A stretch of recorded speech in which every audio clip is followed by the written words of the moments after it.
Et si la révolution sexuelle n'avait pas eu lieu? Du coup, quand on évoque la révolution sexuelle, on pense à quoi? On pense à mai 68, à libérer la sexualité, à jouir sans entrave. Mais en fait, est-ce que c'est vraiment ça, libérer sa sexualité?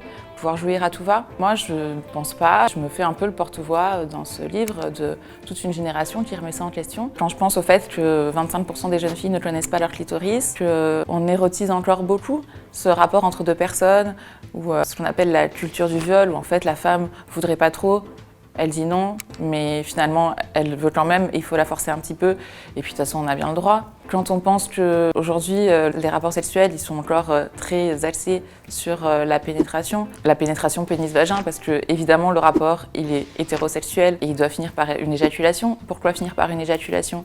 Parce que l'éjaculation c'est la marque du rapport potentiellement reproductif, parce que la reproduction ça reste central dans notre société. On attend des gens, et notamment des femmes, qu'elles aient des enfants de manière traditionnelle, c'est-à-dire en couple, mariés, 2 enfants. C'est des représentations qui existent encore beaucoup dans notre société. Et je parle beaucoup des femmes, mais je pense pas que les hommes soient exemples de tout ça. Centrer la sexualité sur la pénétration, c'est aussi centrer la sexualité sur le pénis. C'est faire des hommes qui ont des problèmes d'érection, des impuissants. C'est un petit peu dur comme terme, impuissant.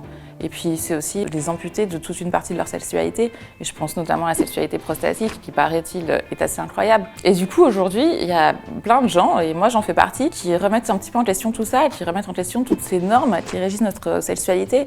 Et en fait l'idée, c'est pas de tout abattre et d'arrêter la pénétration, et que pour être un homme moderne, il faudrait forcément être un homme pénétré.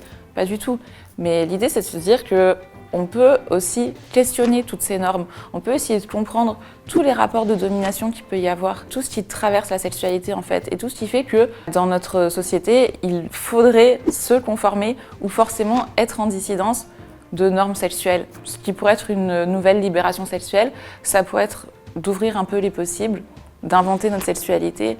C'est cette idée de déconstruire les choses pour pouvoir les reconstruire réellement à son image et d'en faire quelque chose peut-être de plus beau, de plus désirable et de plus égalitaire.